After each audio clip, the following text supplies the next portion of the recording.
Hey, good afternoon, everyone. Welcome to our Barrier Crimes Roundtable. My name is Victor McKenzie, and I'm the Executive Director of SAARA Virginia. Some housekeeping, we're still letting folks in. Just want to walk over a couple housekeeping rules with everyone. As it stands, everyone is on mute. We're going to save questions, Q&A towards the end of our presentation. We have a great panel today and over 200 registered individuals for this talk. So we're really excited. I want to keep my introduction brief, really to just maximize the time of our speakers, as well as to allow some time for Q&A. If you have questions, you can go ahead and load them in the chat. Betsy here will be monitoring it, and we will start the Q&A towards the end. So for now, I'll hand it over to you, Becky. And I'd like to welcome our panel today. I'm Becky Bowers-Lanier. I serve as the advocacy consultant for SAARA. Barrier crimes has been on our mind for a long time in a variety of ways, and probably looking at the individuals who have signed up for today's event, it's also been well on your mind. And so we are happy to have our panel with us representing a variety of perspectives. This may be the first of our panels. As we were looking at the individuals that we asked to come on for an hour and a half, we thought, oh, maybe we'll run out of time, but then it'll give us an opportunity to come back and have a second one. And so as Betsy said, Victor said, put your questions in the chat, and hopefully we'll be able to get to them at the end. I do think one of our panelists has to leave early. Is that Jacquelyn? Are you on, Jacquelyn Katuin? Not yet. Okay, we'll just play it by ear. So are we good to go, Victor? Are you going to introduce our first panelist? Yes. First off, let's see, Jimmy, are you on here? If so, raise your hand.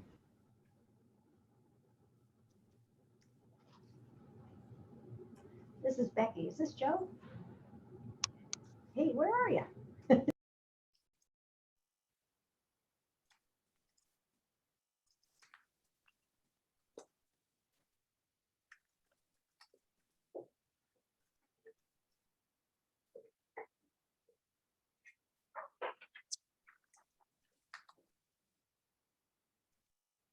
Set up.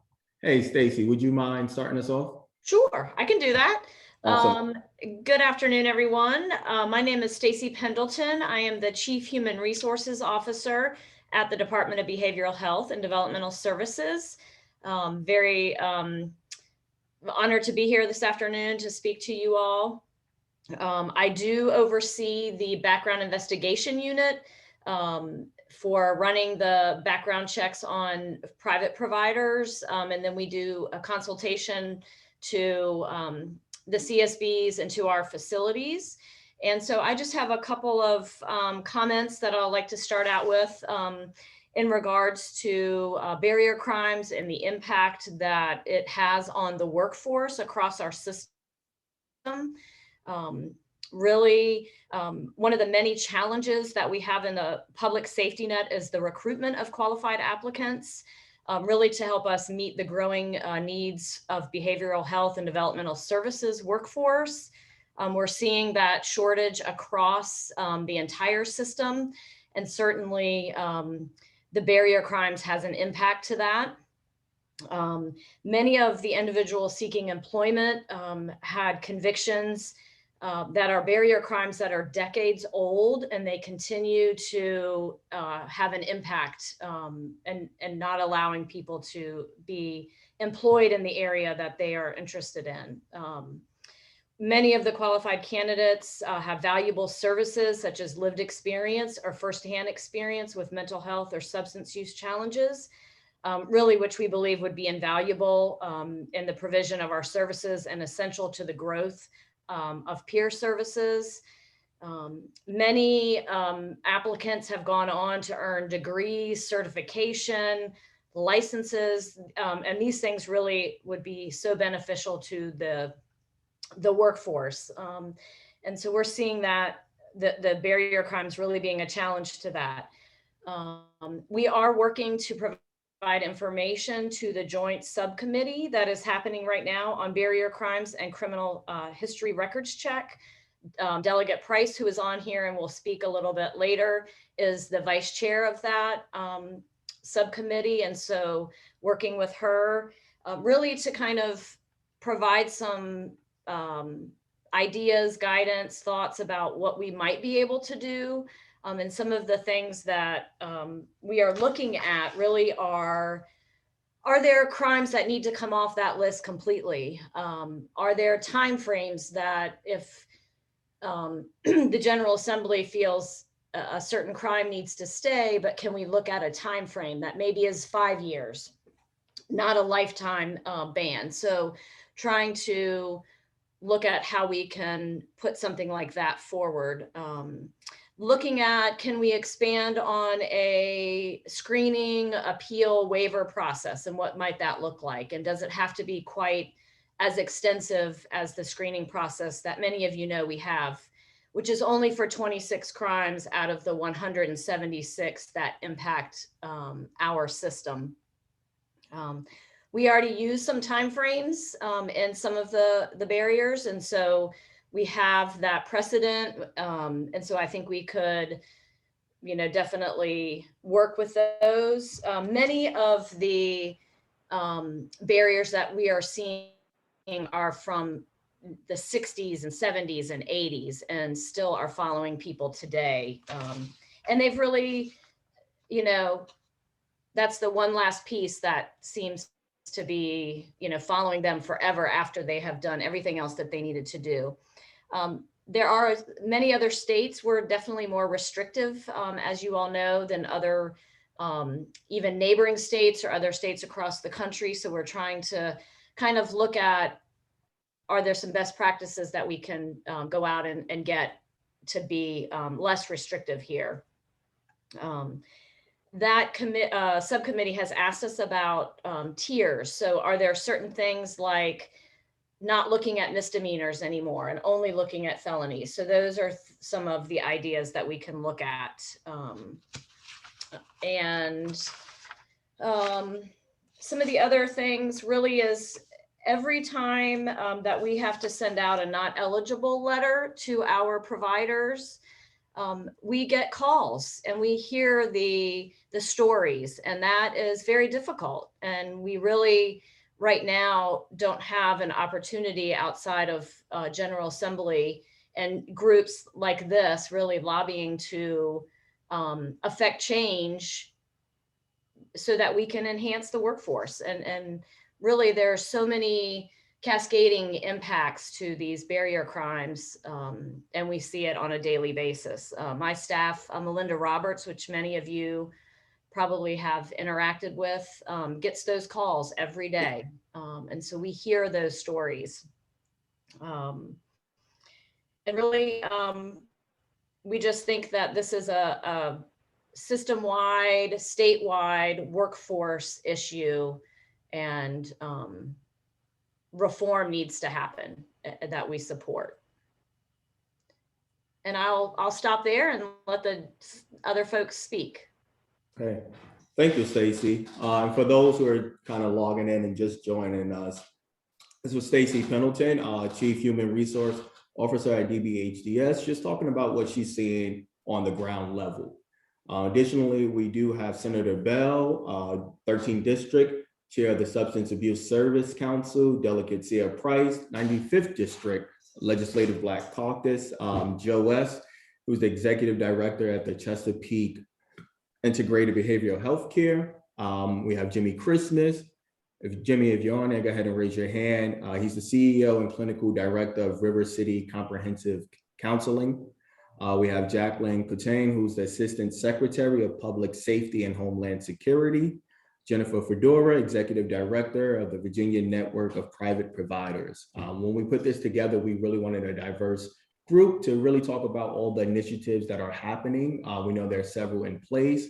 And we know there's going to be an increased demand for peers, especially with the implementation of the Marcus Alert system that's coming out, Medicaid SUD housing benefit set to begin in July 2022, and the fusion of federal funds from the American Recovery Plan Act.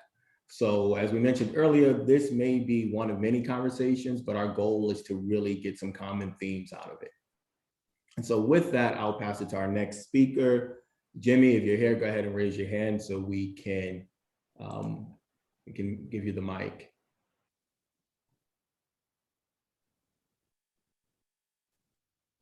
No, all right. Joe, are you in here?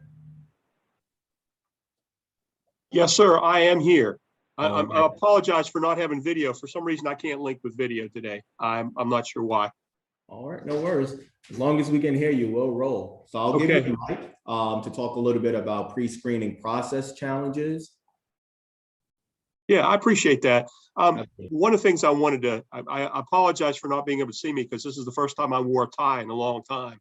So I wanted everybody to see this great tie I had on, but I'm sorry, not happening today. You know, first of all, I just want to let you know, everyone know that the process is a clinical screening process that I have to do.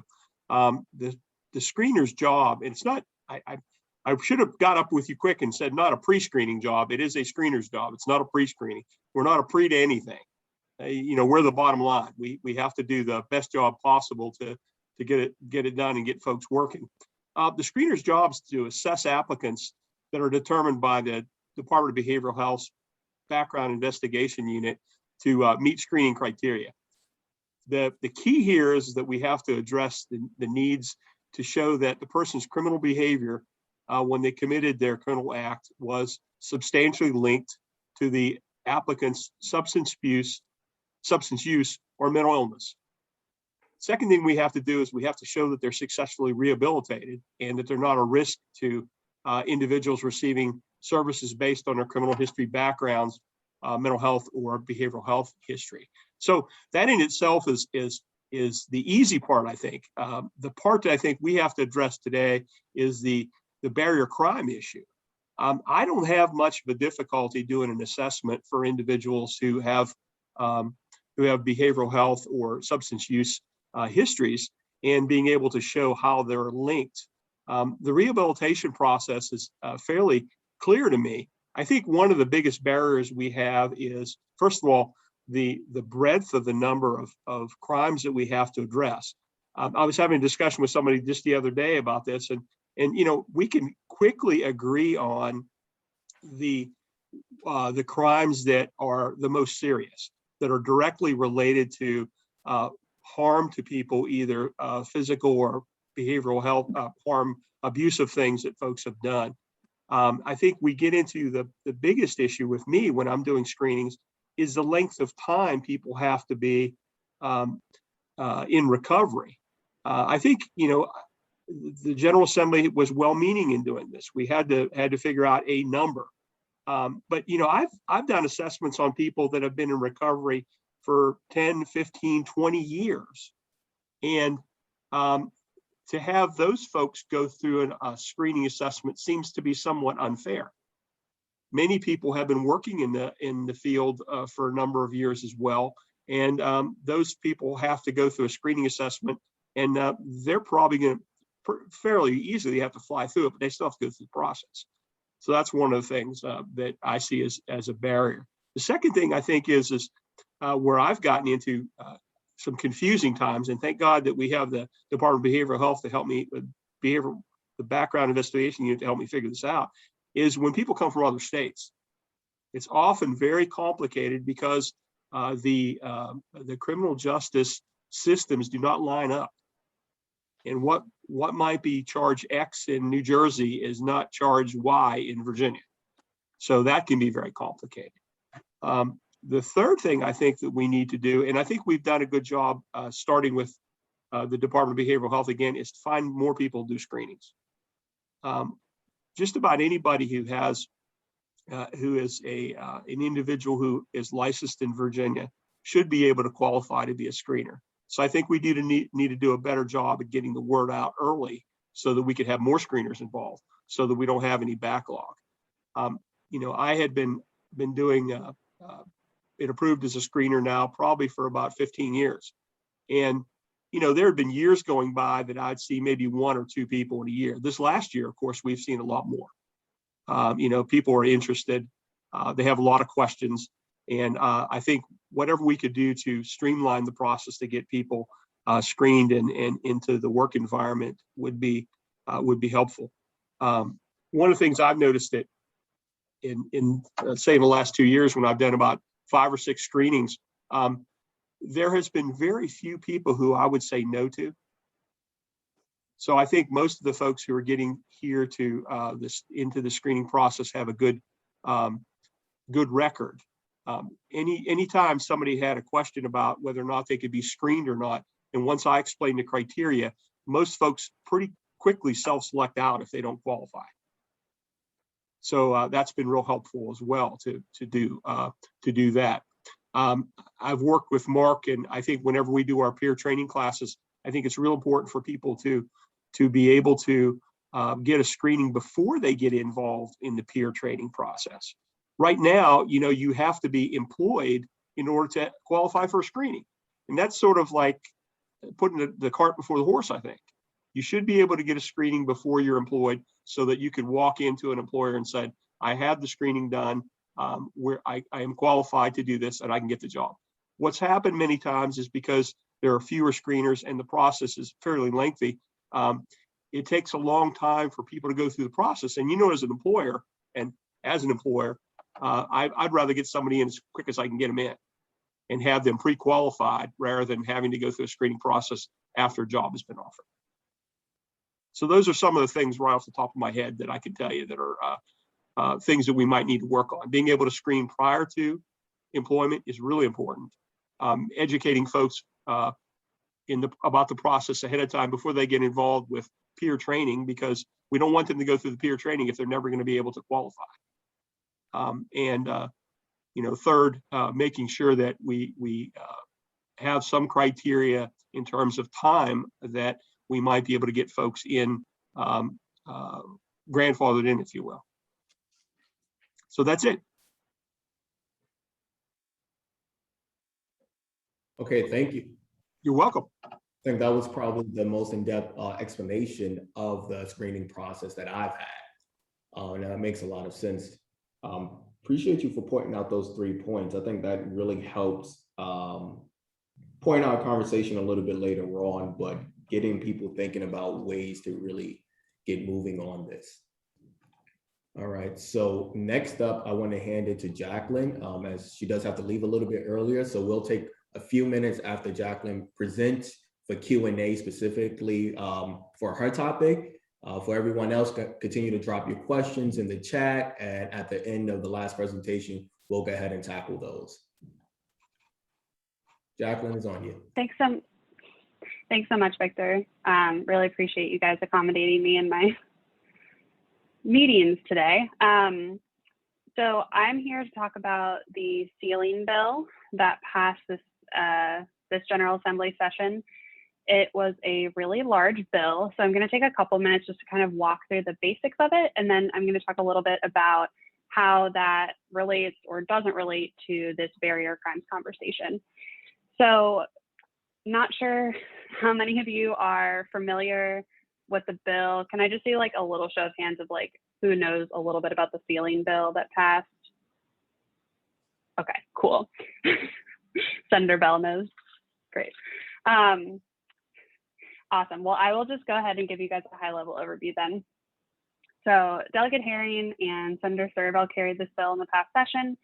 And essentially what it does is it opens up the ability to seal records in Virginia. Right now, the type of criminal records, arrest records, convictions that can be sealed are very, very limited. We have one of the most limited sealing provisions in the country. So this bill really takes us into the 21st century, I think, around what can be sealed and what can't be. I will lead up front that this bill will not fully go into effect until July 1, 2025. It could go into effect earlier if all of the relevant state entities have established a compatible case management system. But right now, you have Virginia State Police, you have all of the courts, you have Department of Motor Vehicles, and you have all of the localities. And so to effectively seal a record and make sure that employers can't see it, you need to make sure that the record is sealed everywhere. And so getting that management system in place is going to take a while, which is why it's in 2025. So there will be some automatic sealing, meaning that after a certain period of time, these records will seal themselves. The individual does not have to do anything. So that would include things like misdemeanor drug and alcohol offenses, underage use, disorderly conduct, lower level crimes like that will be automatically sealed 7 years after the date of final disposition. And the individual may not have any other criminal convictions. Then there's a second category, so that's the automatic sealing, and then you have petition-based, which is essentially what we have now, which is that an individual with a record can go to the court and petition to have it sealed. So petition-based sealing, basically the General Assembly looked at this and said, okay, we're going to make some of the more serious offenses petition-based, so that way a judge can take a look at it and they can decide whether or not it makes sense to seal this record. So petition-based sealing is going to be all traffic infractions, misdemeanors, class 5 felonies, class 6 felonies. The prerequisites for petition-based sealings, it's going to be 7 years. There's going to be a 7-year waiting period for misdemeanors, 10 years for felonies, and each individual is limited to 2 petition-based sealings total. So that's kind of high level, the automatic and the petition-based. And then thinking through kind of the business use, I'm sure what a lot of you are familiar with is that even if a record is sealed, employers can sometimes still see it because these third parties will, have a database online. Someone might be running a background check through a private entity and they might have old data. So there are implications in the bill. Basically, business screening services are going to be held liable if they don't take those records down as they are sealed. So they must delete records that they know have been sealed, and they need to register with state police to receive copies of automatic and petition-based sealing orders. As I mentioned, they can be held liable. It could be up to $1,000 or actual damages, and the Attorney General can enforce these provisions. So after an individual has their records sealed, private and public employers cannot ask about the expunged offenses, with some exceptions, which we'll get to in a minute, but primarily cannot ask about those expunged offenses, and the person does not need to disclose them. Same for state or local government licenses, educational institutions, landlords, and then there are certain exemptions to these. So, for example, if you are applying to work at Virginia State Police, they would have access to that record. Department of Forensic Science would have access to that record. So there are kind of a list of exclusions. And then I would also add that the bill does include language that says any employer or prospective employer where this code or local ordinance requires the employer to inquire about prior criminal charges or convictions. So basically, if the law requires it, the employer or would-be employer does have to ask. So I'm thinking of things like CDL, like for your commercial driver's license. If there's federal law saying that they have to ask, then that record would be available to them. So there are some exceptions to these rules, and overall, I think this is a huge step forward. I know that the House and the Senate worked incredibly hard to come to this agreement, and I recognize that it's going to take a few years, and we're sort of kind of in the beginning stages of this, but I do think it's a really excellent step forward. In terms of barrier crimes, I don't see a lot of overlap between the sealing bill and the barrier crimes, because barrier crimes, at least from what I have seen, and I have not looked at the full list recently, tend to be a little bit more serious.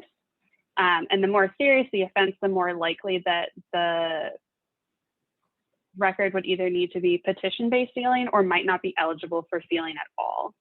And so if your record isn't eligible for sealing, it still would be reported. And then if it is something that legally has to be reported to the employer, even if an individual got, say a drug charge sealed, that employer would likely still have access. I know I threw just a bunch of information at you, so I'll stop. I see a couple of questions in the chat. I'm happy to take questions now if anybody has them. Yeah, go for it. Are you able to view the chat for the questions? Yes. I want Betsy to read it out. Let's see. Hello, Jacquelyn. Yes. Hi, my name is David Vines. I moved here from North Carolina. I went through the healing place, and my question is over there in the answer. I came here and got my rights restored through the governor of Richmond, Virginia. And it's like a kick in the head for me. I've been clean over 2 years now, and I did my peer recovery specialist, and I felt like, like they said in the first part of the thing, they should do the screening before they allow people to pay their money to take the classes, and then get certified, and then at the end of the day, you find out that you can't even do the work. I was very disappointed. I was really looking forward to making this out of a career out of my life, man. Out of 32 years of doing crack cocaine, and I finally got my life together, and now I got my rights restored. But they can give me my rights restored to vote. But now I got a barrier, and that be checked through my record, and they go back and look at my record to get my rights back and restore. And not only that, I can petition the court now to go get a gun license, but I can't give back to the community what I finally got my life straightened out from. That thing hurt my heart, man. It really did. And I'm not blaming it on what's going on here. I understand we got barriers, but in the program that I come through, it says don't forget the past, neither regret the past. But they still holding it up against us. And it's not only, it's a kick in the head, because it's not only that, we can go get a job now. We're having felons, we're having certain crimes, but now, it just messed my whole, I had to evaluate my whole life over again. I had to reevaluate everything over again. I can't go do nothing. I had a place that was willing and able. They watched me for the 2 years I've been in the recovery, happy to give me a job working for them. I got my hours and everything. I'm waiting to go get my test, go take my test. I'm waiting to go to work, and there we go. And then the other thing is about it, they tell me I have a barrier, but they don't tell me what the barrier is before I can go back and take a look at it. So, I mean, is it the barrier, or is it then y'all just letting certain people go through? Let me know what my barrier is. Tell me it's my barrier. Why are you hiding it from me? Tell me what my barrier is so I can go back and look at it, or maybe try to get a lawyer or somebody, or try to get my record expunged. And you know what the barrier is. Yeah, no, I absolutely hear you. And it's a really frustrating situation for sure. And I think, I would definitely talk to the Secretary of the Commonwealth's office about right restoration. But in terms of barrier crimes and of the sealing bill, talking with your representative, your legislators, who, a couple of them, I don't know if your legislators are on this call today, being a part of this group, you are helping, change these policies and laws. And I think there's a good opportunity here to do that. And, I hear the immense amount of frustration and pain in your voice. And, I'm really sorry to hear about what's been going on. Okay. I do have. Hey, James, before you go, just want to pause. I know Jacquelyn has to go. If you have a question, go ahead and raise your hand, and then Jacquelyn will get a chance to actually just call you. I apologize. You can go. Go ahead. Yes, I too share some of the same sentiments as other gentlemen. Not understanding how it all is processed, because I had a crime of 28 years ago, and I've been 24 years clean, 22 years out, and restored my rights, restored my life. I'm a homeowner now, and at a point now where I have 2 pass certification and are ready to use my life story to hopefully help someone that's changed their life. And so it was very disappointing for me to find that out. So my question is there any way, can you appeal the decision? Do they look at you case by case basis? I mean, I've been 23 years clean, 20 some years out with no other crime, and completely paid my debt back to society. So is there anything that I can do that would help me in terms of getting employment with this barrier crime? Yeah, so I hear you. So you're asking specifically about the barrier crime itself? Yes. Yeah. Right. So it will depend, as I was kind of saying, it would depend on what exactly the crime was. But, you know, in a few years when this bill goes into effect, you may be able to petition the court to get your records sealed. In terms of the barrier crime itself, as I mentioned previously, you know, really the best thing to do is to talk to your legislators. They have the ability to change the code and make a policy change. But unfortunately, you know, I work in the governor's office and we do, you know, rights restorations and things like that. But, you know, it isn't up to us necessarily to write the laws. And so I think, you know, talking with your legislator is always a great option. And it is very frustrating because you get certified by the board and they say you're certified and this person can assist people. And the employer requires you to be certified, but yet they will turn around and say, no, I can't hire you, even though you are certified, which I requested that because we have, I guess, a policy. So, you know, it's almost like oxymoron to be certified by the state to become a peer recovery specialist, but then have someone say, even though you're certified by the state of Virginia, I can't hire you. And I do require you to be certified. Yeah. Okay. I definitely agree with your point on that one, James. Once again, we're kind of working on some short time, so we're going to take maybe 2 more. Jennifer Faison looks like she had a question in the chat. Just want to give you space to ask that, and then I seen James' hands up next. Hey, good afternoon, everyone. Jennifer Faison. I'm the Executive Director of the Virginia Association of Community Services Boards, and a pleasure to be here this afternoon and looking through some of the very passionate comments that folks have put in the chat, and happy to be a part of this movement to get some relief here. More of maybe a couple of comments than a question, but it occurred to me after this presentation, which was very helpful on the ceiling bill, I would think that 2 concrete things we could look at as a Commonwealth that would be kind of, maybe I'm oversimplifying it, but to look at those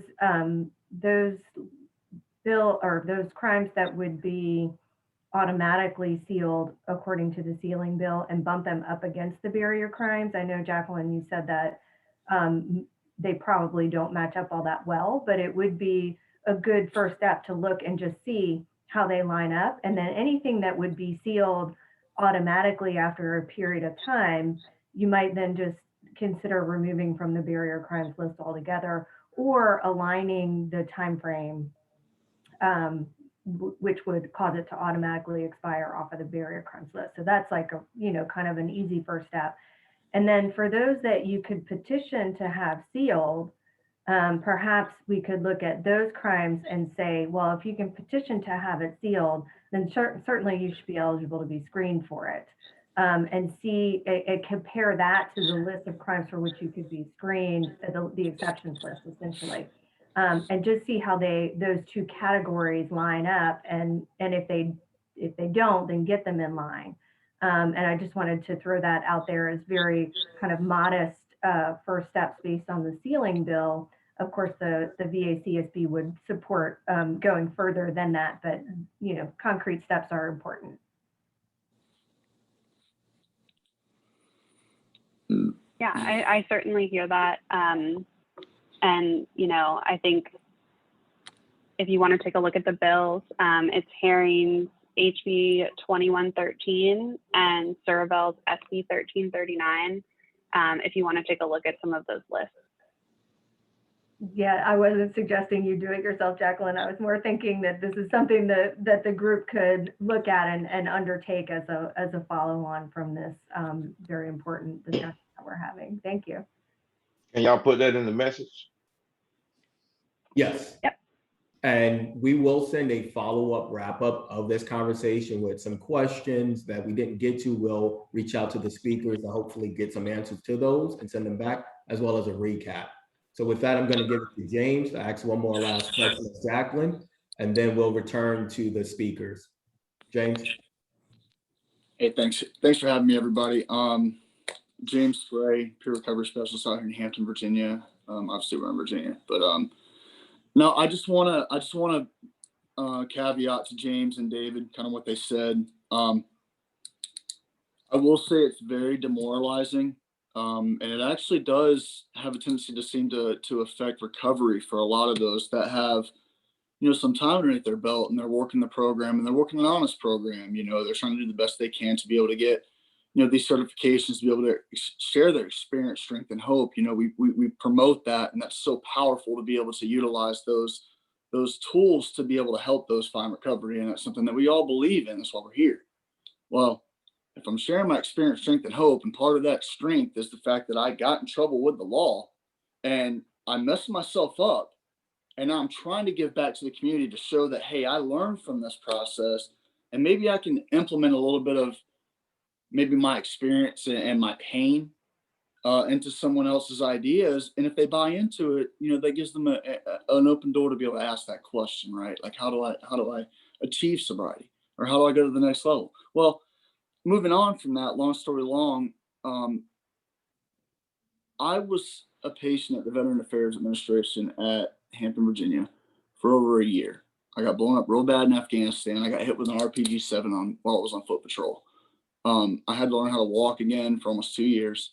So of course I started drinking heavily. That was part of my story. Well, I won't get too deep into my story, but it caused me some severe issues with the law. Alcohol usually does. It's accompanied by that. How can I sit here and promote someone to stay sober and establish a sober living with interconnected ability with the community and people to outreach, if now they're scared to even go into the community and tell them that they had this problem, because they're going to be told that they can't help other people. You can't use your experience, but you can go get licensed as a peer recovery specialist. Well, let's send you to do that. Let's encourage you and push you on the way. But now when the employment starts, now I'm wearing a t-shirt from Western Tidewater CSB, and I'm out in the community helping people. Well, then I get a call on my phone that was supplied by the agency, and they're like, hey, you got to come and see us at the manager's office. Well, then I'm in with HR, and they're like, hey, we got to let you go. Well, what'd I do? Nothing. You're great. We're glad to have you. The record came back. Okay.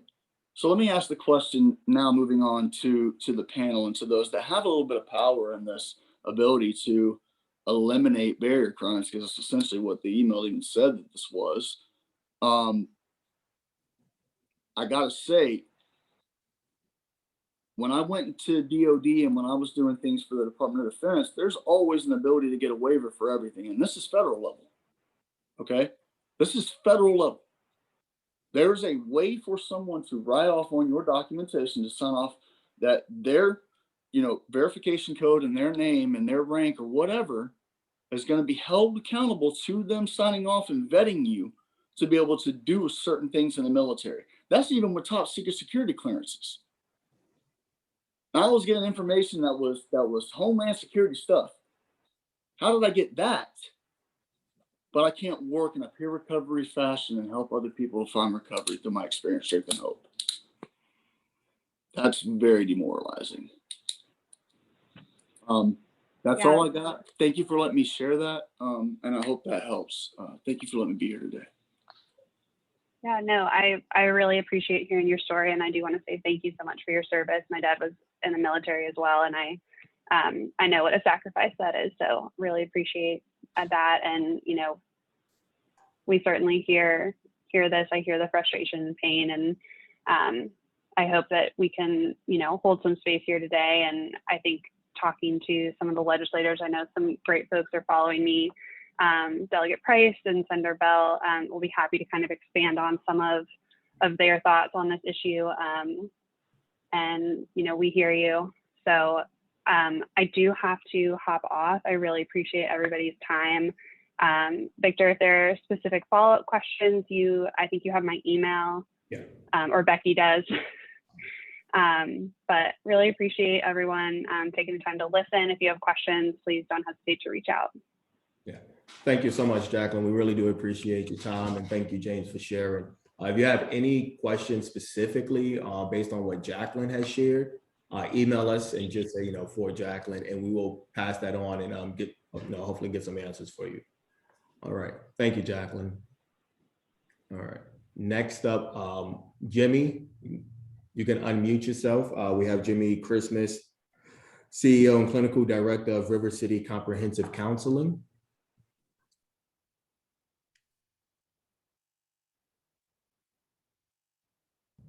Hey everyone, how you doing?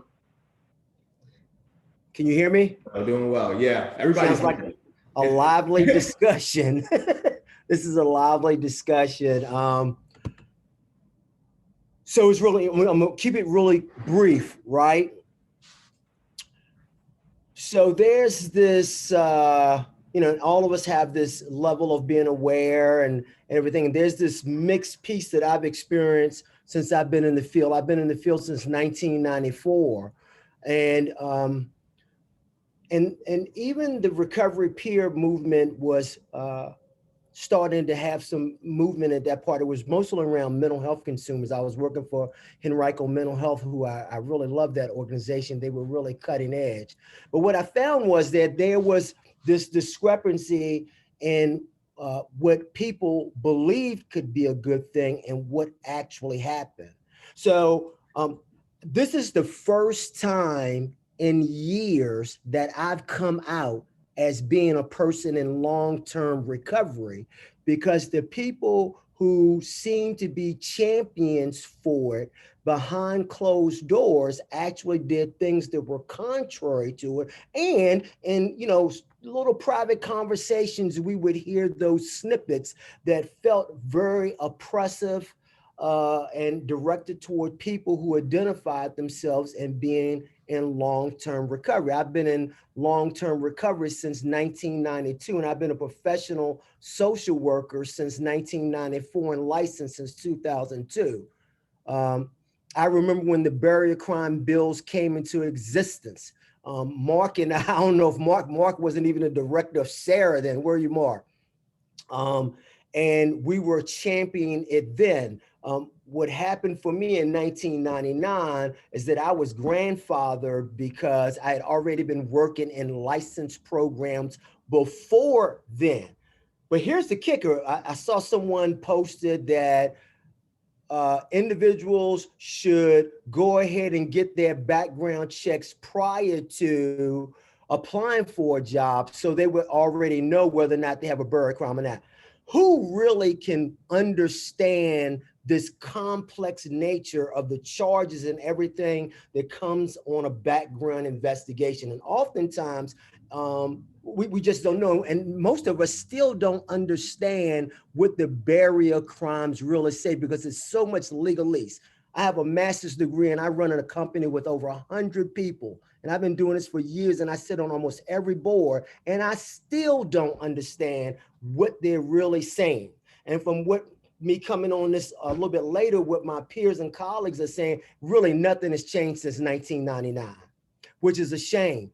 Virginia, so I'm sitting on a couple of committees with DBHDS and DMAS, and what their goal and their objectives are is to raise Virginia from being number 40 ranked in the states, in the whole continental United States, moving from 40 to being number 10 at least. So we're ranking in the lower half of mental health and substance abuse services. And one of the domains is having a workforce that's equipped to deal with substance abuse and mental health conditions. And we're still ranked number 40. And the people that we have now in charge and supposed to have the best welfare of everyone in the Commonwealth still haven't recognized and are moving, doing some meaningful, actionable policy making on behalf of the citizens of the Commonwealth of Virginia. So it comes back to me, as I sit here right now, it comes back to we the people. What are we the people going to do? That's it right now. I'm baffled and dumbfounded that we're still having this conversation. And I think I think we've had some great ideas come through in this meeting, but we got to get something that's actionable. I remember, and some of you guys remember, I remember when you could apply for a job and it used to just say, have you been convicted within 1 year? And then it used to say, have you been convicted within 5 years? And then it went to 10, and then it says, have you ever been convicted? Now, that's all fair game with any employer or private provider or private employer, but we're talking about the governmental system that's supposed to be designed to help the people, but it's now becoming a barrier. Everything that these individuals saying is a huge conflict. The state bears some responsibility in this too, in helping people get screened initially. Now, I thought we had that mechanism at one time. I know Mark and I were talking about it maybe a year or two ago, and possibly, looking at agencies that can screen that. I don't know if that's happening or not, but it needs to be. And then here's the piece. So we've been dealing with, we're a DBHDS provider. We have a great relationship with Melinda Roberts of DBHDS. I think she knows background checks front and back and everything else. And she's very compassionate and understanding of the demands of what goes on with employers like us or individuals that are trying to find this, but still it's a case-by-case basis. Sometimes even she, the subject matter expert, has to struggle through this process in determining whether or not a person can meet or not meet. This has to be simpler than this. Everything doesn't have to be this complex political and legislative process. I don't know who I'm talking to or anything at this time, but that's just where I am today when I look at this. I'm really saddened by where we are as a state agency, as a governmental body that runs all of the functions of the government, and we have these huge contradictions. And I like what David said, man. Woo, yeah, we can easily say David should have taken some personal responsibility to go get a background check and whatever else, but most people can't read it. Most people don't understand it. And most people can't compare it on the list of what background checks really are. All right. Jimmy. Is there anything else you guys were expecting from me? Jimmy, hold on before you roll, man. You're rolling. You're rolling. Mm-hmm. And the chat is lighting up. I do want to just pause you for a moment. I want to get to Delegate Price and Senator Bell, but I want to bring you back to answer some more questions because we've had a few for you. Okay, great. Okay. Wow, that was good. All right, I'm gonna pass it over to Delegate Price now. Are you ready? Yes. Hello. I stay ready. So yeah. So what I want to say first, I had this whole thing like planned out. Okay, so I'm gonna pop around a little bit, but I want y'all to follow me. So I hear everything that has been said and understand that I'm with you. But I also ask for a little bit of leeway. If you haven't watched the most recent meetings of the Behavioral Health Subcommittee of HWI or the Barrier Crime Subcommittee, joint committee. So I am vice chair on the Barrier Crimes, and I'm gonna scroll down and I'm gonna put a couple of links into the chat. So one is, I want you to take a look at who we are as the Joint Subcommittee to Study Barrier Crimes and Criminal History Records Checks. And I want you to hear the meeting. So one is a link for who we are. And then the one right under it is the link of our last meeting, which just happened this week.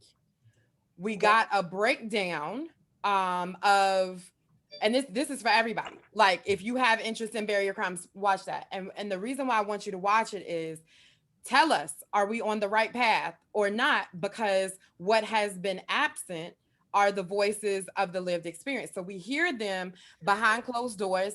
I've talked to a ton of my constituents to know what their own issues are, and I bring that to the table. And so what is important for me is to not hear one or two or three, but I also hear from those that represent this membership that are on the call, that aren't speaking on behalf, but are bringing up the issues that you all have spoken on. So here's the thing. We're working on prevention, ending mass incarceration in general, but then also, how are we working with making sure that folks with substance use disorders get the help they need, not just punishment? And then also helping with reentry for those that have served time and then getting back. So I want to kind of get back to a little bit of the outline that I had, because I can be all over the place, but I just wanted to bring that to light, that if you have been disappointed with what has been happening before 2020, I hear that. But I would like, if you can find just a little bit of your heart to open it just up a little bit, just to see, okay, some things done changed in 2020. Like, I was chair of the behavioral health subcommittee. Now, the interesting part of that in 2020 was I don't have background in anything but listening and speaking up for people that I listen to. And that's why the speaker put me there, not because I have expertise. And because I was new and didn't bring the baggage, my whole thing was to center the conversations of the people that are most impacted by the systems. And so what I think a lot of voices were heard in 2020 that had not been heard before. Assumptions were made by people sitting at the table that have never had lived experience on this. And that's just wrong. So I think we had fruitful conversations to make legislation better that was going forward, but to also stop some legislation that was well intended but had too many unintended consequences. Okay, so that's one thing. I became the chair of another subcommittee in 2021, but I'm still on the behavioral health subcommittee, and Rodney Willett is now the chair of that, and he works within the mental health realm, and I think he's been doing an amazing job of having those conversations as well. We met on June 9th.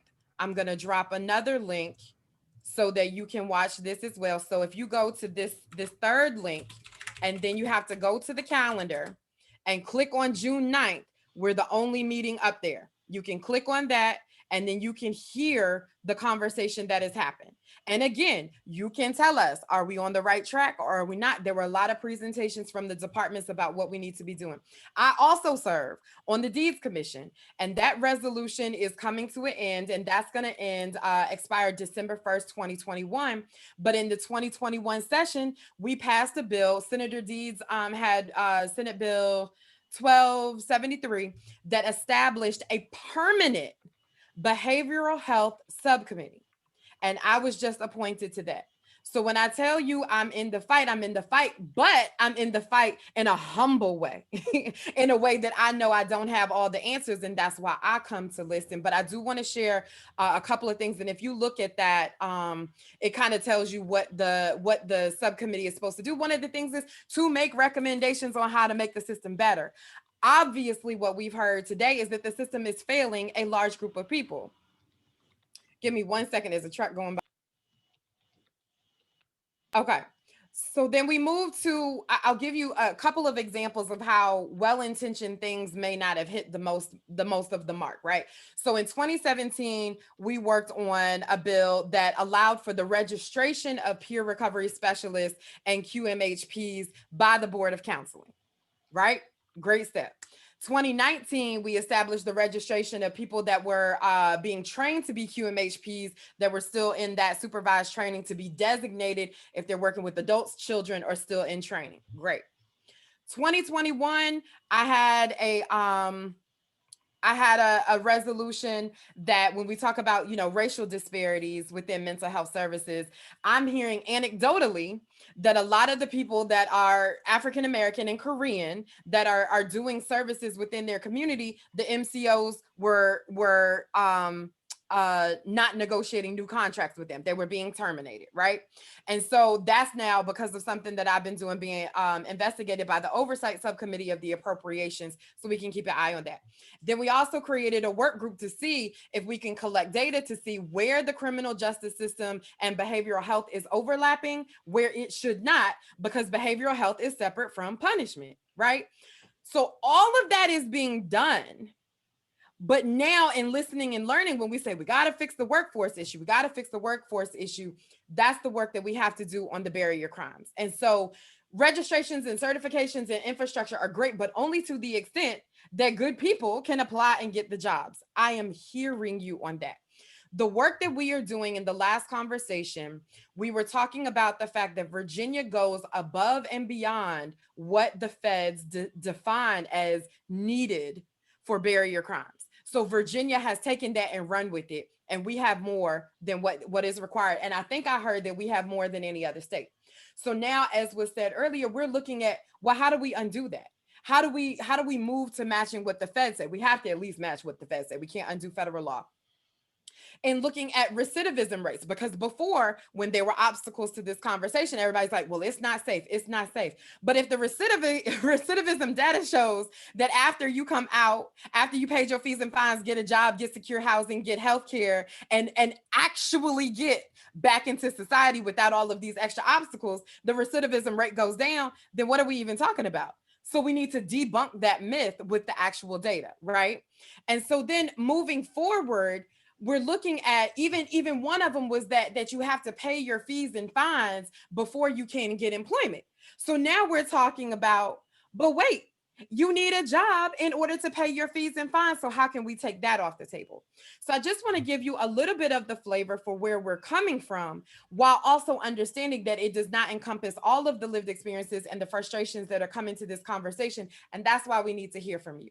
So in general, the workforce development conversation has been about barrier crimes. It's been about increased pay. It's been about making the working conditions safer, and then there are even more suggestions coming so that we can draw people into the field. What I'm hearing is we have people that are already in the field that just want a chance to do the job. And that is the message that I will be taking back. There were some other questions that, were given to me.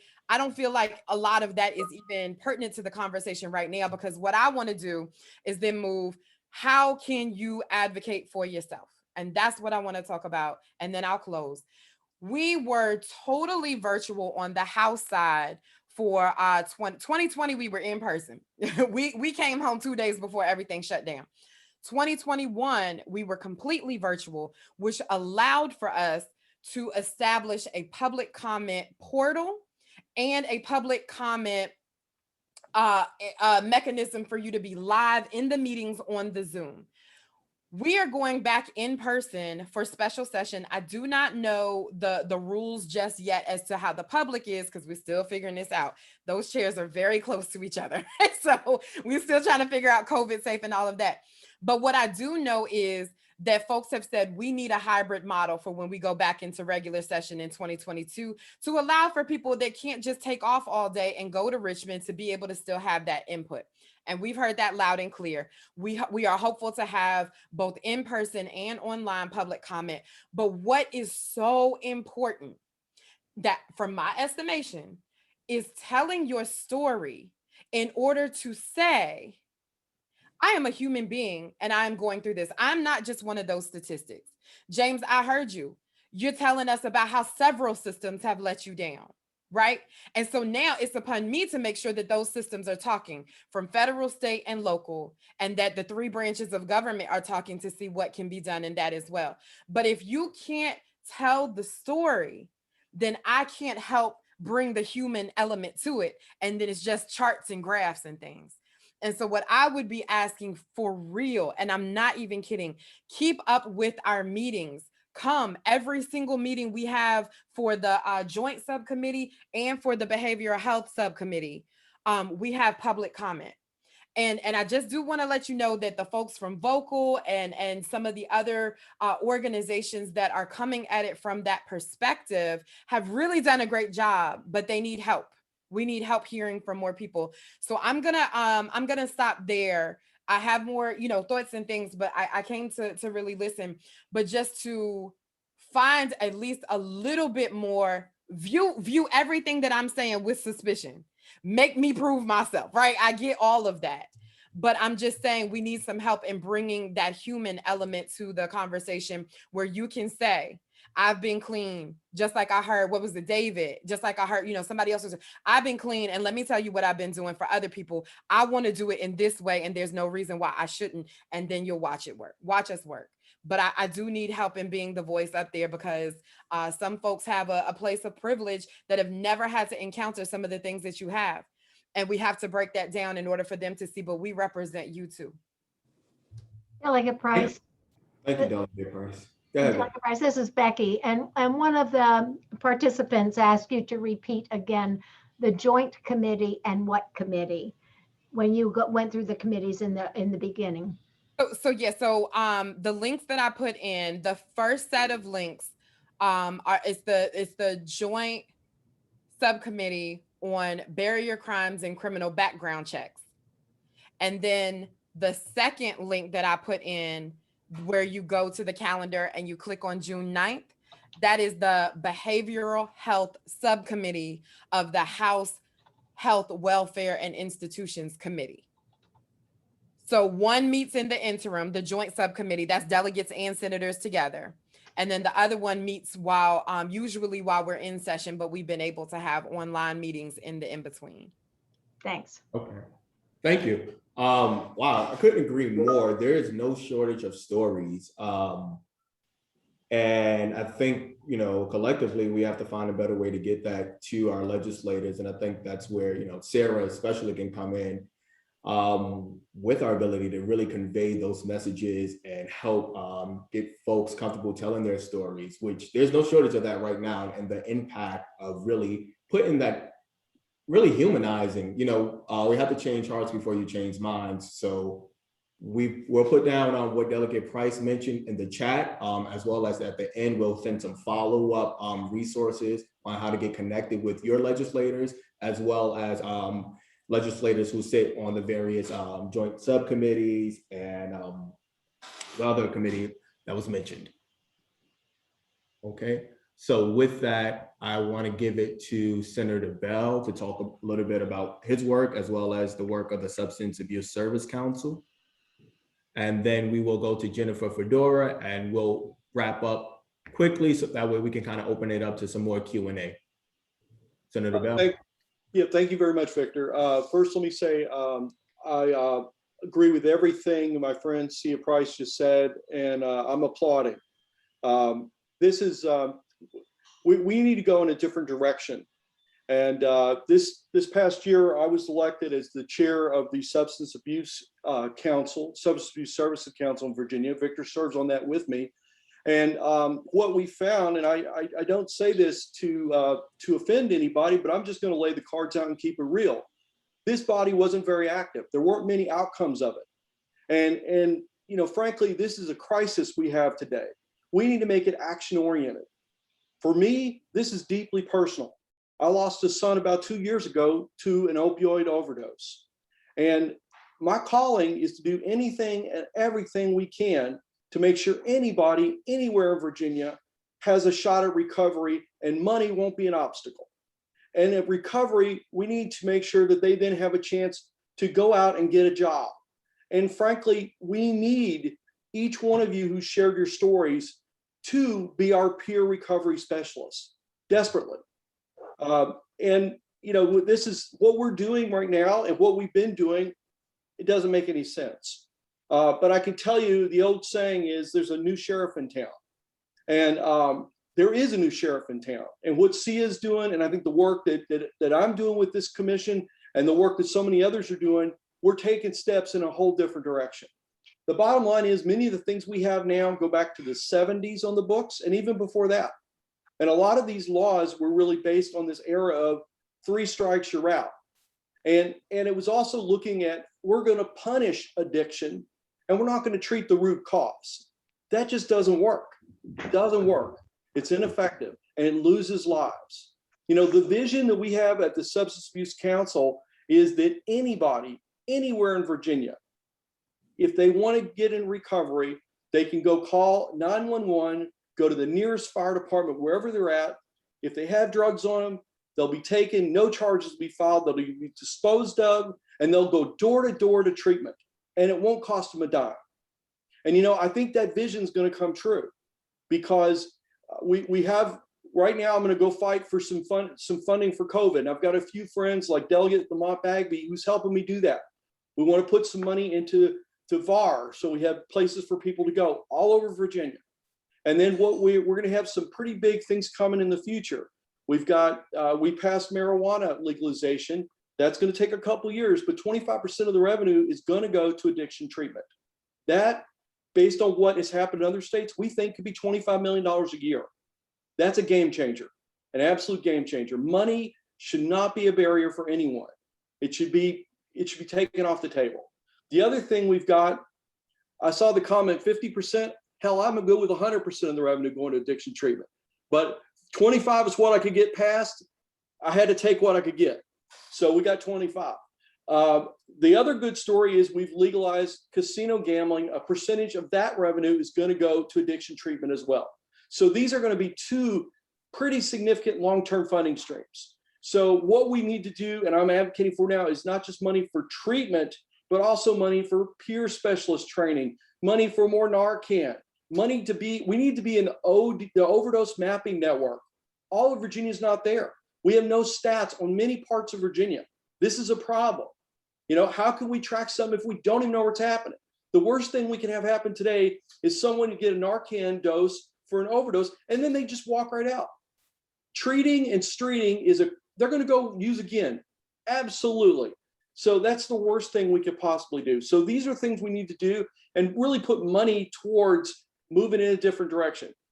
Now, first off, I hear your frustration about having these barrier crimes. We started with the legislation we passed that we posted there. It's not where we need to go. We need to go much farther. I mean, if we want to give people a second chance and we really want to give them a pathway forward, we need to do so much more.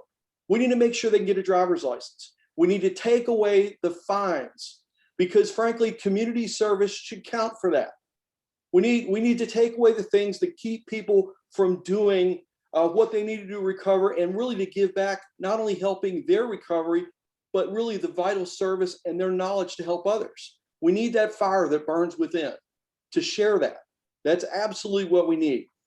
And I will tell you that many of these laws that we're fighting against that we're undoing, we're really from a different time and they're not effective. And they really view addiction as a choice. And it's really not. Once you're addicted, there's not a choice. We need to view this as a disease and we need to take the stigma away in every part. And the only way we can do that is really give people a pathway. The rights restoral, I think, you know, it's a great step forward. And Governor McAuliffe started that. Governor Northam has continued it. But you know what? 100% agree with the comments. You know, restoring voting rights is great. We need to do so much more than that. People need the right to have a good job. They need the right to not be discriminated against because of a disease they had, a disease they still have. These are things we can fix. So I can tell you right now, the Substance Abuse Council is, I posted a link to it. We put all the meetings on there. Anyone's welcome. We try to have a different speaker every meeting. And I tell people, don't pull any punches. Victor's seen this. I say, keep it real. If the baby's ugly, get on there and tell us the baby's ugly. Because we can't, as legislators, go fix it unless we look at the real problem. I don't want whitewash. That's not going to get us to where we need to go. If it's broken, let's talk about how it's broken, why it's broken, and how we can fix it. Because if we're going to do this, we need to do it right. People are dependent on us. And that's really our mission. So I hear your frustration. You should be frustrated. I'm going to ask you to do something else other than just come there. We're going to be introducing legislation. We're going to be putting out as one of our output action items to different committees and legislation in the General Assembly, things of what we're saying about what we need to do. The things I've said about how much money for recovery, getting in the OD mapping network, making sure Narcan is in every mall, every middle school, every high school, every gym. We want to make sure that these things are out there. What we need you to do is when we put the legislation out there, we need you to come to those committees and testify. Your voice is so powerful. Sometimes if Cia and I put in legislation, people think it's about politics. We need it to be real. I have a bit of credibility on this subject because the people in General Assembly know about my son and know about my story. But having said that, they need to know about your story. They need to know that our policies don't make sense. When someone can't get a driver's license, when they have a big fine and they want to work, the fine keeps them from working. When they have much to give as a peer specialist and they can't do it, these policies make no sense. So we need you to tell your story about how these things are not just barriers, but just absolutely, the bridge is broken. It's out. We need to build a new bridge. And that's the only way we're going to get past this.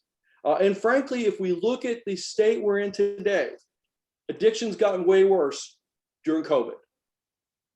Addiction of people of color has gotten way worse. Our deaths have gone up. The drugs are more deadly today than ever before. All hands on deck. That's what we need. And frankly, we need to look at the data and we need to look and do what works. So that's our mission. I'm happy to take questions, but I can tell you right now, this is something that I'm going to work on. And frankly, if I piss some people off along the way, I don't care because we got lives that we can save, and that's what I'm about. So thank you. Thank you, Senator Bell. Wow. I don't even know where to start. Start by following what's happening. I think there's so much work that's being done in these subcommittees, and these voices and these stories need to be shared here. You can follow your legislators, you can follow SAARA, we kind of keep our pulse on it, and we can help start arranging folks testifying at these committees because these stories need to be heard. Your voice needs to be heard. It shouldn't be louder than anyone else's in the room. And so that's really what we try to do with our work. I do want to give it to Jennifer Fidura to close us out with our presentation, then move on to questions. Is there any speakers who need to go? We want to make sure we kind of prioritize those first. So I have a 2:30. It was scheduled to be at 2:30, so I apologize for stacking my day so tight. But I do want to say one thing to the community service, and it's an example of how just getting the yes votes for the bill isn't enough.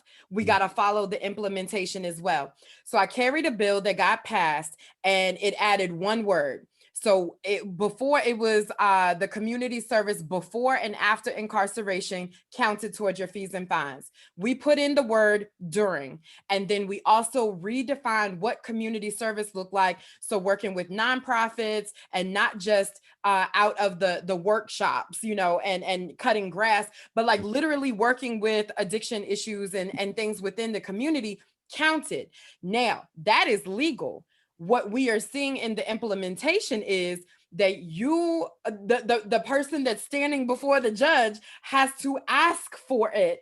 And the lawyer has to know that it exists in order for it to be a part of your court order in order for you to get it. And we know that that's unfair. So we learned that from lived experience, from storytelling, because we had passed the bill. We thought everything was great. So now we're going to go in and tweak that to make sure that the AG's office, the court system, and the law are all connected. And I just tell that as a story to say, sometimes the resources are there. Sometimes the law is there. It's just not reaching the people. And so that is not legislation. That is making sure that the executive branch knows everything that may or may not be going well. And so it's an everyday engagement with this process, not just to get the votes to the yes and then we're done. And so I just say that because there's enough people on this call, for us to spread the work and everybody do their part. and it's going to be amazing. I have dropped my contact information. I still will be here until 2:30, but if I drop, it's just because we have that next meeting. But I appreciate the invitation into this space. Absolutely. Thank you so much, Delegate Price. You will be hearing from us again. Don't worry. Don't worry. All right, Jennifer, I'll give it to you. Thank you, Victor, very much. And this is, you know, be careful what you wish for. I'm following some powerful speakers, and you know, this is always kind of the hardest position on a panel. But I'm going back to what Jimmy said, and I heard the word actionable. We want to do something. We want to do something. And I will tell you personally, I have very high hopes for the Barrier Crimes Commission that Delegate Price is on. I am thrilled with the passion that Senator Bell is bringing to, and I know where it comes from. It's a personal story. I just am thrilled with that.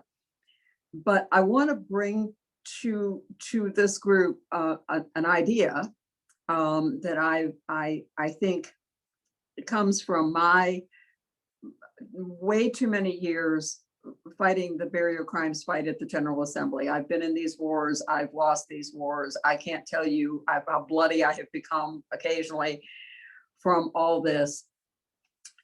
And I want to preface it by saying what I'm going to propose is not going to fix your problem. What I'm going to propose is going to lay the groundwork to fix your problem.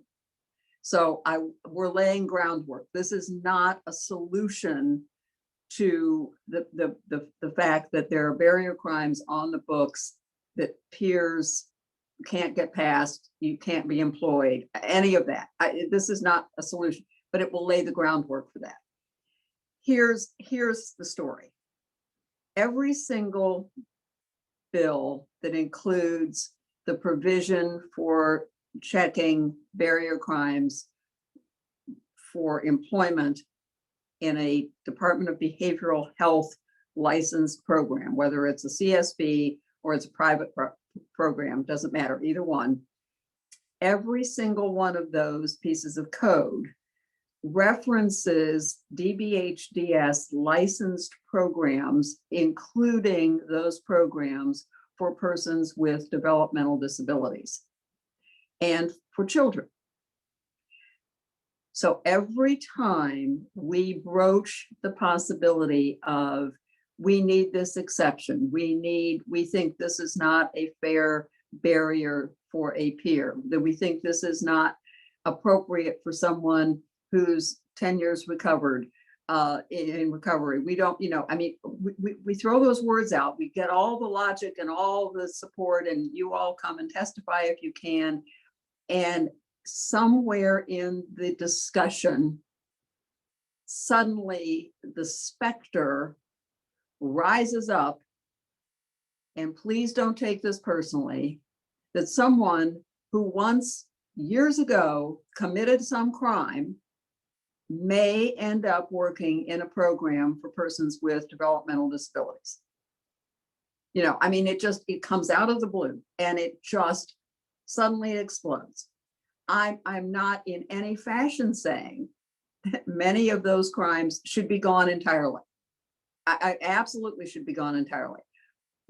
But the point that this one section of code deals with all of those kinds of programs is a barrier in itself, because you're fighting a fight that is very difficult to win, okay? Between a small group of legislators who are passionate about it and families who are just families, of children with developmental disabilities. It's a battle you might not win. So what we're going to propose is that you separate the sections of the code. Have one section of the code, 37.2-416 would be the private side, that deals with programs for developmental disabilities in children. All the words that are there now get to be there. Just put them there. They're fine. Leave the words alone. Then there's a separate section of the code, which would be 37.1-416.1, which deals with persons being hired for adult substance use or mental health. And at least as a start, leave all the words the same. Use the exceptions, do the screening that Joe was talking about earlier, do all those things, leave all those things in there, everything that would apply now. But now you've got two sections of the code. And either of our legislative representatives here, Delegate Price or Senator Bell, will tell you that then trying to amend the .1 section is going to be remarkably easier to do because it doesn't deal with developmental disabilities or children at all.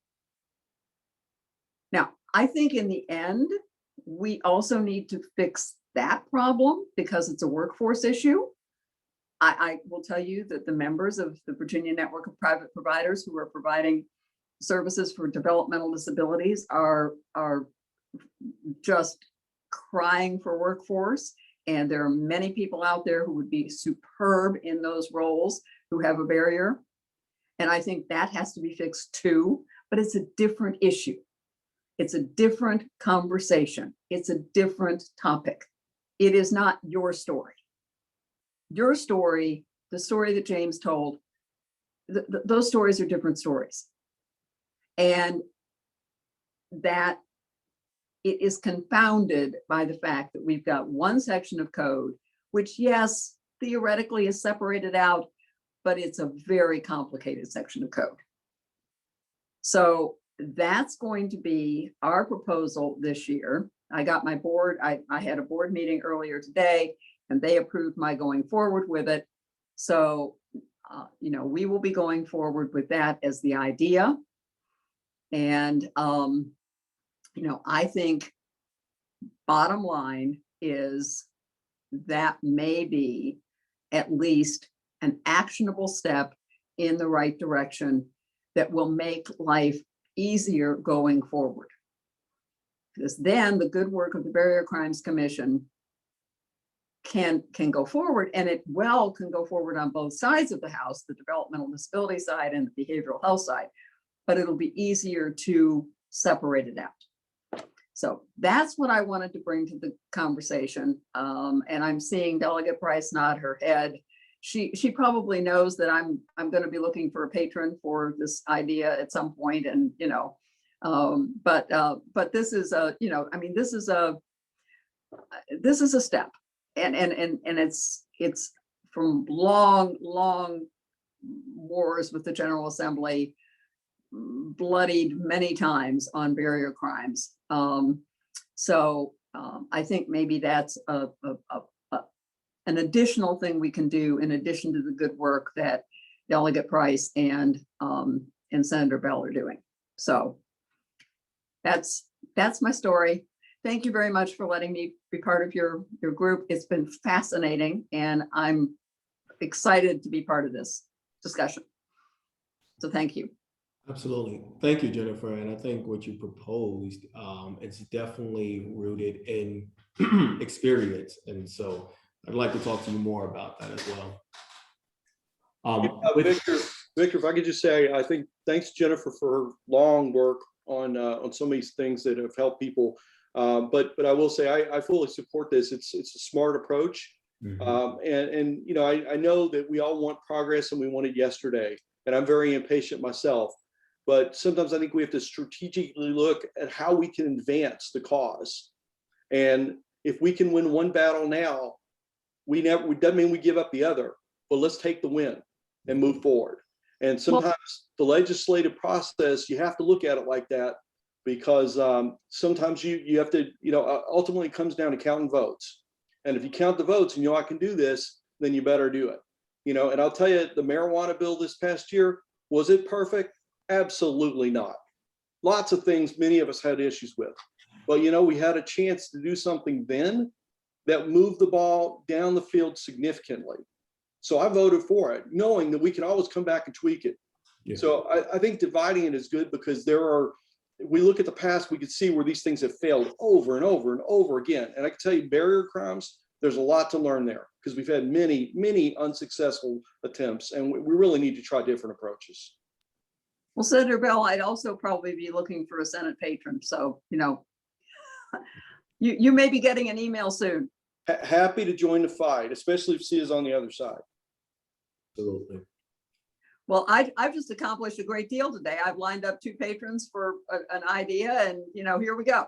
So well, that's what this was about, for us to really lay what's on the table, what's being done, and where can we find those shared themes to just get the ball rolling. I think what you've outlined, what Senator Bell has said, and what Delegate Price and many other speakers is, we need to get something on the table and we can tweak it once it's rolling.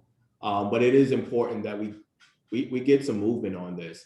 I know we've had a really energetic chat going on. I know Becky has been monitoring it as well as Betsy. So I'm gonna give it to Becky to just kind of highlight a few questions that have been proposed and see if we can get some answers. Actually, I would say that mostly they were in the form of statements and also support for what individuals had been saying throughout. And some of the questions have been answered, and those revolved around advocacy and how you can get involved. And Victor and Betsy have put up the links to the SAARA website so that you'll know how to join the Action Network for SAARA when we have action coming up.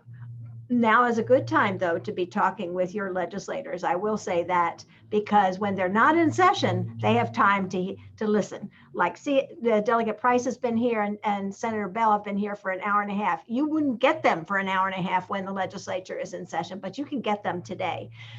Not saying that they give you an hour and a half. I'm just saying they'll give you more than a walk in the hall and 30 seconds. So now's the time before the session starts again in August and then afterwards. And we realize that this is an election year for the House of Delegates, so you have to bear that in mind, but they also listen more when they are up for re-election. There was, I do have to share, and I'm mindful of the time, there was one person who wrote, and I didn't mark the name down, "We are in a field to be change agents, while the system basically says change isn't possible." And I hope that what we talked about today is an indication that there is a whole group of us who are interested in making change, but sometimes it feels like change isn't possible. So thank you for that statement. I also had one other that I had found.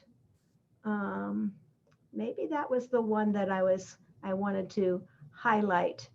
Oh, there was one, I think we answered this one too. I won't answer this one. It's about DBHDS and the law. So that's about it. And there were, oh, I'm sorry. Go ahead, Senator Bell. Yeah, I saw a question on there from, is it Joey Carlton? I actually sent a question saying, if people are willing to testify before a subcommittee of the General Assembly, are there any funds available to pay them for transportation to Richmond and necessary meals, overnight accommodations? I imagine there are people in recovery who would be willing to put someone up for a night if they're willing to tell their story.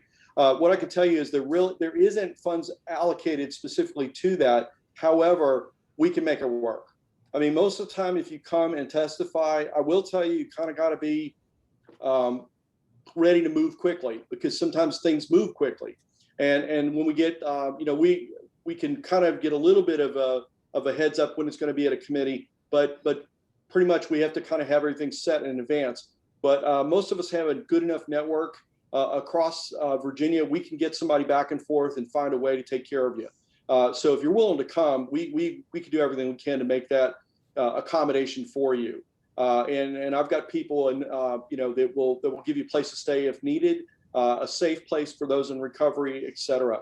So this is something I know we can work, and that should not be something to keep you from coming. I will tell you, when you come and testify, there are no right or wrong answers. Your story is the right answer, your truth. And that's really what we need, is your truth. And as anybody has that right to step to the microphone and to say what they believe is true. And that, again, that to me is something that's very valuable. It's something, unfortunately, with COVID, we did a hybrid in the Senate. In the House, they did all electronic.